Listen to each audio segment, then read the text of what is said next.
Good morning, everyone. Welcome to CR International Online Classes. How are you, beta? Hope you are all fine. Students, as you know that we have started our lesson number 8th of the supplementary book. बेटा आप जैसे जानते हैं supplementary book का 8 chapter हमने start कर दिया था. We have read part first of this lesson and started second part also. Today we will continue this chapter. बेटा आज हम इस चैप्टर को आगे कर रहे हैं सेकंड पार्ट के ही. मैं पेज नंबर आपको बता रहा हूँ. You will be open your book. आप अपनी बुक को ओपन करेंगे और पेज नंबर है आपका 65 और 66 तो हमने कल कर लिया था. आज हम स्टार्ट कर रहे हैं 67 पेज से और ऑलमोस्ट ये आज हमारा कंप्लीट हो जाएगा. तो बेटा पेज नंबर 67 पर हमारा स्टार्ट होता है jalebis I had gobbled up easily enough. यहाँ तक 66 पेज का एक वर्ड लाइफ दिया हुआ है, उसके बाद से स्टार्ट कर रहे हैं. आपने देखा इसमें इस लेसन के अंदर कि जो राइटर है वो 5th स्टैंडर्ड के अंदर उस टाइम पे पढ़ता है, अपनी बचपन की बातों को बताता है. वो तो हमने पढ़ ही लिया था कि वह 4 रुपये लेकर जब जाता है तो वहाँ पर वो उस फीस को कलेक्ट करने वाले जो टीचर हैं वो उस दिन अब्सेंट होते हैं, तो वो फीस को वहाँ पर सबमिट नहीं कराता है और फिर चला जाता है, यानी कि कहाँ घर की तरफ चला जाता है. घर की तरफ जब जाता है तो मार्केट उसके पास, यानी कि मार्केट से गुजरता है. तो ये सारी चीज़ें हमने पढ़ लिया था और अब हम जो कलेक्ट कर रहे हैं कल का जो हमने पढ़ा है उसके आगे करेंगे. कल हमने जो रीड किया था बेटा वो था कि उसके जो सारी जलेबीज उसने 1 रुपये की जो खरीदी थी वो उसको लेकर जाता है और खुद खा लेता है और जो बच जाती हैं उनको बांट देता है. जैसे ही जिनको बांटता है वो समाचार दूसरे बच्चों तक पहुंचाते हैं और भिखारी और बच्चे वहां पर इकट्ठा हो जाते हैं और उसके बाद वह दूसरे रुपए की, यानी कि 1 और रुपए की वो जलेबी परचेज करके लेकर आता है और बांट देता है. फिर बचे हुए 2 रुपए की, यानी कि जो 4 रुपए थे वो सारे के सारे उसने जलेबी पर खर्च कर दिए और यह सोच कर के जो कल स्कॉलरशिप मुझे मिलेगी उसको मैं ले लूंगा और लेने के बाद फीस में सबमिट कर दूंगा. ये आप अच्छी तरह से जानते हैं, आपने अच्छे से पढ़ लिया है. आज हम जो कर रहे हैं बेटा उससे आगे कर रहे हैं कि वो जब घर की तरफ जाता है अपना ऐसा इतना इनोसेंट चेहरा बनाकर जाता है कि उसने कभी भी अपनी लाइफ के अंदर जलेबी नहीं देखी है, तब उसके बाद क्या होता है पढ़ते हैं. पेज नंबर 67 है बेटा. पेज नंबर हमारा 67 है सप्लीमेंट्री बुक का. Jalebis I had gobbled up easily enough but digesting them became another matter. वो कहता है, राइटर अपनी बात को बता रहा है, बचपन की बात को, यानी कि वो लड़का है उस समय, वो लड़का उस समय क्या बता रहा है कि जलेबी तो मैंने, गोबल्ड का मीन्स बेटा होता है निगलना. निगलना मतलब जैसे बिना चबाए खा लेना, जल्दी जल्दी खा लेना, ये भी कह सकते हैं कि जलेबी तो आसान थी, यानी कि निगलना तो उनको आसान था, खाना तो आसान था, बट उनको पचाना, डाइजेस्टिंग का मीन्स होता है पचाना, परंतु पचाना उन जलेबी को बड़ा मुश्किल होता है, दूसरा मैटर होता है. खा तो मैंने ली पर पचाने के लिए, अब वो कहता है कि पचाना बड़ा मुश्किल था. With every breath came a burp. Burp का मीन्स होता है बेटा डकार लेना, डकार आती है ना जैसे हमारी, तो वो कहता है कि हर एक डकार के साथ, हर एक सांस के साथ एक डकार आती है. एंड विद एवरी बर्प, और हर डकार के साथ a danger of bringing out a jalebis और 2, और हर डकार के साथ उसे लगता है कि 1 या 2 जलेबी बाहर आ जाएंगी, उसके मुंह से निकल जाएंगी. The fear was killing me, और यही डर मुझे सता रहा था.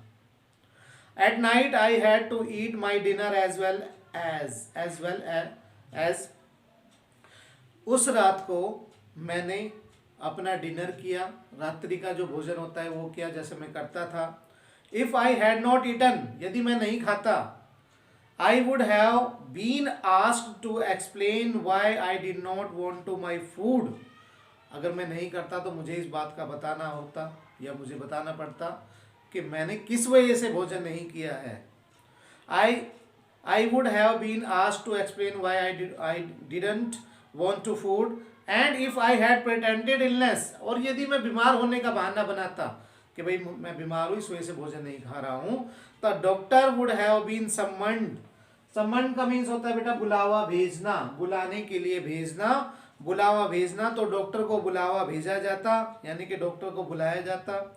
After feeling my pulse had declared, और मेरी नब्ज को देखकर वो बता सकते थे, वो डिक्लेयर कर देते, Munna has devoured a mound of jalebis.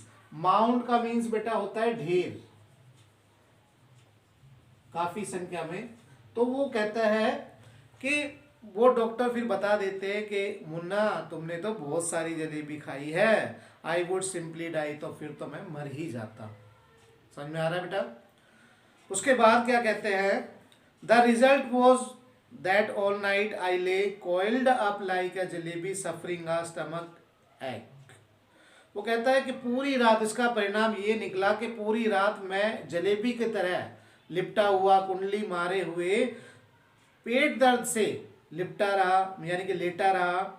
Thank God I did not have to eat all 4 rupees worth of jalebis myself. वो कहता है भगवान का शुक्र है कि मैंने 4 रुपए की, साढ़े 4 रुपए की जो सारे 4 रुपए के ऊपर, जो 4 रुपए जो मैंने जलेबी के ऊपर खर्च किए हैं, वो सारी जलेबी मैंने स्वयं नहीं खाई, खुद नहीं खाई। ये भगवान का शुक्र है।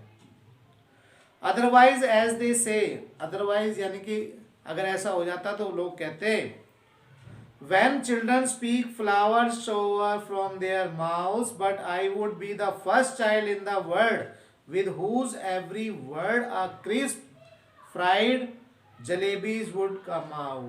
वो कहते हैं, राइटर बताता है कि हमेशा ये कहा जाता है कि बच्चे जब बोलते हैं तो उनके मुंह से फूल झड़ते हैं, फूल बाहर आते हैं, और संसार का मैं एक ऐसा पहला बच्चा होता है जिसके मुंह से जलेबियां बाहर आती हैं। कह रहा है कि ऐसा कहा जाता है कि बच्चे जब बोलते हैं तो फ्लावर उनके मुंह से निकलते हैं, फ्लावर की तरह, यानी कि बाहर आते हैं उनके शब्द, और मैं संसार का ऐसा पहला व्यक्ति होता, बच्चा होता है जिसके मुंह से जलेबी बाहर आ रही है। तो उसके बाद बताते हैं, children do not have stomachs, they have digestion machines. बच्चों के पेट में दर्द कम होता है क्योंकि उनकी जो पाचन क्रिया है वो बहुत अच्छी होती है, मशीन की तरह काम करती है। My machine too kept working right through the night, और मेरी मशीन भी, यानी कि मेरे पेट की मशीन भी पूरी रात अच्छा काम किया उसने। In the morning just like any other day, और सुबह के समय जैसे दूसरे दिन होते हैं ऐसे, यानी कि जैसे मैं पहले जाता था ऐसे ही मैं उठा। I washed my face and like a virtuous student, एक अच्छे विद्यार्थी की तरह, एक अच्छे विद्यार्थी की तरह मैं उठा और मैंने मुंह धोया, और मुंह धोने के बाद with chalk and slate in hand I headed for school. Headed मतलब सीधा चले जाना। मैंने चौक और स्लेट ली और स्कूल की तरफ सीधा चला गया। I knew I would get the previous month scholarship that day, and once I would get the previous month scholarship that day. वो कहता है कि मुझे ये पता था कि मुझे अगले दिन, यानी कि जिस दिन मैं स्कूल जा रहा हूँ उस दिन मुझे वो स्कॉलरशिप के पैसे मिलेंगे। I would paid the fees with that amount, और मुझे उस फीस, यानी कि जो अमाउंट मिलेगा, जो पैसे मिलेंगे मुझे स्कॉलरशिप के, उससे मुझे क्या देनी है, फीस देनी है। वो उसे पता था इस चीज़ का, स्कॉलरशिप जो मिलनी थी उसके बाद उसको क्या करना था, उसे फीस के अंदर देना था। The jalebi would be completely digested, अब जलेबी पूरी तरह से डाइजेस्ट हो चुकी थी।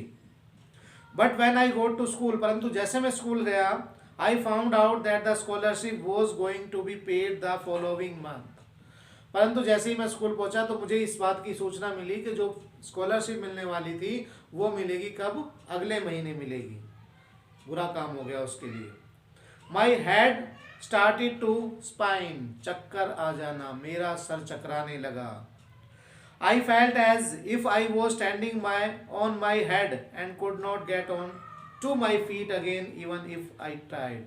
मैं काफ़ी कोशिश कर रहा था, यानी कि मुझे उस समय ऐसे लगा जैसे मैं सर के बल खड़ा हुआ हूँ, पैरों से जमीन निकल जाना, जैसे कहते हैं कि ऐसे लग रहा था जैसे मैं अपने पैरों पर मुश्किल से खड़ा हो पा रहा हूँ। Master Ghulam Mohammad announce that the fees would be taken during the recess. Master Ghulam Mohammad ने बताया, यानी उन्होंने भी अनाउंस किया कि जो फीस कलेक्ट की जाएगी वो अगले महीने की जाएगी, सॉरी अगले पीरियड में की जाएगी। मास्टर गुलाम मोहम्मद ने बताया कि जो फीस है, एक बार दोबारा देखते हैं इसको। Master Ghulam Mohammad announce that, master Ghulam Mohammad ने अनाउंस किया the fees would be taken during the recess, recess में, अगले दिन नहीं बेटा, रिसेस में, यानी कि फीस जो कलेक्ट की जाएगी वो रिसेस टाइम में की जाएगी। When the recess bell ring, जब घंटी बजी, रिसेस का टाइम हुआ, I tucked my bag under my arm, मैंने अपना बैग टांगा कंधे के अंदर, and left the school and simply followed my nose walking on and walking on. वो कहता है मैंने जैसे ही मुझे पता लगा कि फीस कलेक्ट करने यानी होने वाली है, तो मैंने अपना बैग टांगा और मैं फिर वहां से सीधा निकल गया अपनी नाक की सीध में, यानी कि बिल्कुल सीधा निकल गया। इफ नो माउंटेन और ओशियन ब्लॉक्ड माई पाथ, जब तक कि मेरा कोई पर्वत और समुद्र कोई रास्ता ना रोके तब तक मुझे सीधा चलना था। आई would have kept going till the earth ended and the sky begin, I would have kept going till the and earth ended, मुझे तब तक चलना था जब तक अर्थ का अंत ना आ जाए और जब जो आसमान है वो स्टार्ट ना हो जाए। And once I got there I would say to Allah Miyan just this one save me, और भगवान से मैं प्रार्थना कर रहा था, अल्लाह मियाँ से प्रार्थना कर रहा था बार बार कि भगवान मुझे एक बार बचा लो बस। ऑर्डर आ फरिश्ता, फरिश्ता बेटा जो होता है वो होता है एक एंजल, जिसे कोई भगवान के रूप में किसी को भेज देना।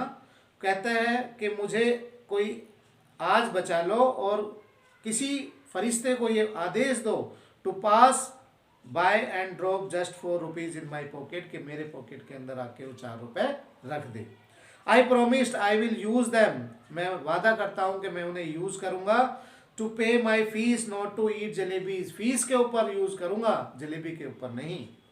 आई could not reach the point where the earth ended, मैं उस स्थान पर तो नहीं पहुंच सका जहां पर पृथ्वी का अंत होता था, but definitely reach the point where the Campbellpur railway station begin, पर मैं वहां जरूर पहुंच गया जहां पर कम्बेलपुर का, जहां पर वो रहते थे, जहां पर स्कूल था, वहां का रेलवे स्टेशन जहां से स्टार्ट होता था वहां पर मैं जरूर पहुंच गया था।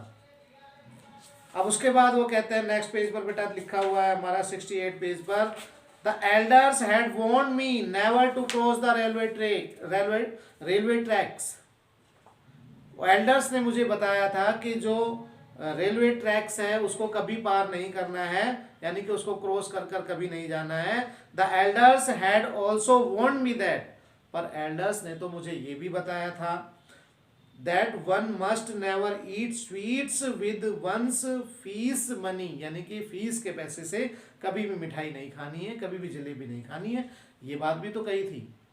How did this instructions escape my mind that day, यह इंस्ट्रक्शन, ये सूचनाएं, ये निर्देश मेरे माइंड से उस समय कैसे निकल गए, आई डोंट नो, मुझे ये नहीं पता।